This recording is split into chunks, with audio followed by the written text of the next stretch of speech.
Pengalaman lihat film dan lain sebagainya, juga ikut bela diri yang ada di Madiun pada saat itu. Bela diri yang pernah diikuti ada Kempu, pencaksilat, dan perguruan-perguruan yang lain pada saat itu. Namun disampaikan pada saat itu oleh Mas Totong, beliau belum pernah disahkan oleh salah satu perguruan. Setelah beliau tumbuh dewasa, setelah lulus SMA, beliau merantau ke Jakarta untuk menggali lebih dalam kaitannya dengan ilmu bela diri maupun ilmu kanuragan, yaitu di Banten, di Jawa Tengah, dan di tokoh-tokoh ulama yang lainnya. Pada saat beliau mendirikan pada tahun 1980, yaitu perguruan KSP Kerasakti. Di dalam perjalanannya, awal mendirikan memang beliau tidak langsung membuka untuk umum, tapi mereka diawali dari saudara-saudaranya yang ada di seputaran lingkaran beliau. Setelah dilatih 1-2 orang, teman dekatnya dan lain sebagainya. Setelah itu, setelah berkembang, ya, ada beberapa murid diberikan kesempatan juga untuk mengembangkan di tempat-tempat lain, di Kota Madiun, Kabupaten Magetan, maupun di Kabupaten Ngawi. Alhamdulillah, karena ini merupakan suatu amanah dan atas izin Allah, Mas Totong ini bisa di dalam mendirikan perguruan ini benar-benar mendapat hidayah dari Allah. Akhirnya perguruan ini bisa diterima oleh masyarakat. Setelah berjalannya waktu, perguruan ini terus berkembang dengan baik, bisa diterima di wilayah-wilayah lain selain tadi saya sampaikan Madiun, Magetan, dan Ngawi, juga diterima di kota-kota yang lainnya yang dibawa oleh muridnya. Jadi bukan Mas Totong sendiri yang melatih di wilayah-wilayah yang lain, tidak, tapi muridnya yang melanjutkan.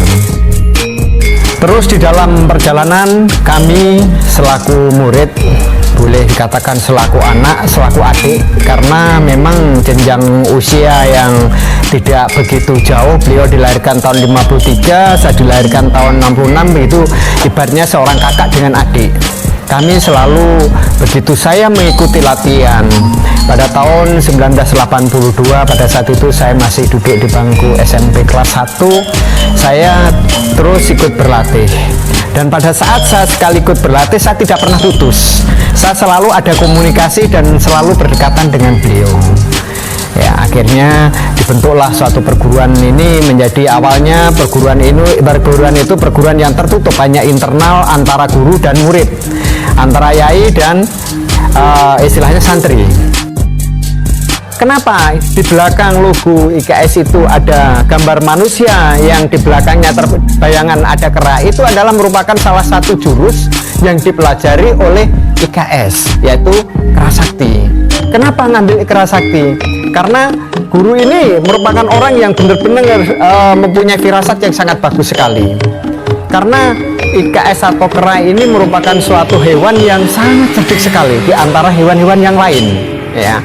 Kera ini kalau kita tarik ke belakang, melihat cerita-cerita legendaris kaitannya dengan cerita pewayangan, ya, itu Hanoman ini merupakan salah satu tokoh senopati yang pilih tanding, ya. Dia seorang pertapa, dia seorang senopati yang bisa mengalahkan sifat-sifat Angkoramurka, yaitu bisa mengalahkan Dusamuka yang konon ceritanya bahkan para dewa saja takluk dengan yang namanya Dusamuka, tapi Hanoman bisa mengalahkan si Dusamuka.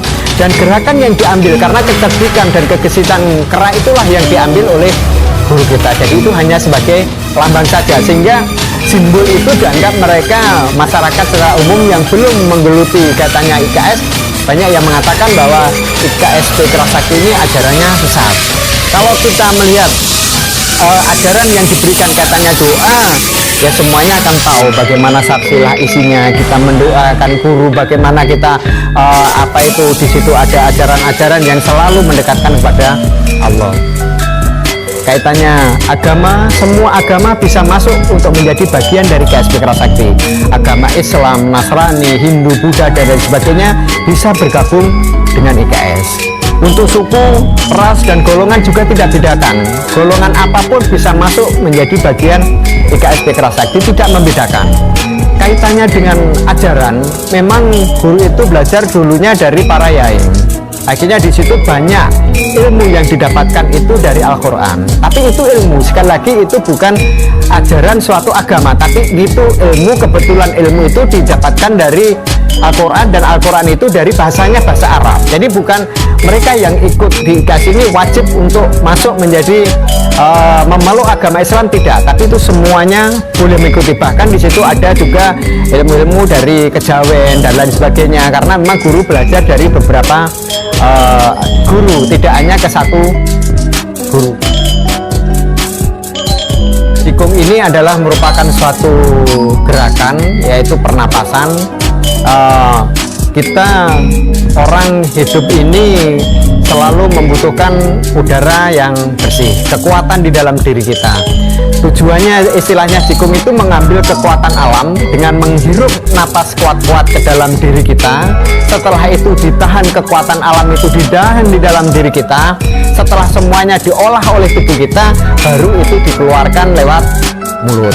Nah, ini Jikung ini adalah suatu pernapasan untuk mengolah kekuatan alam yang ada ini di dalam tubuh kita, sehingga dengan kita sering melakukan Jikung, insya Allah kita akan bertambah kekuatan kita atau imun kita di dalam tubuh kita.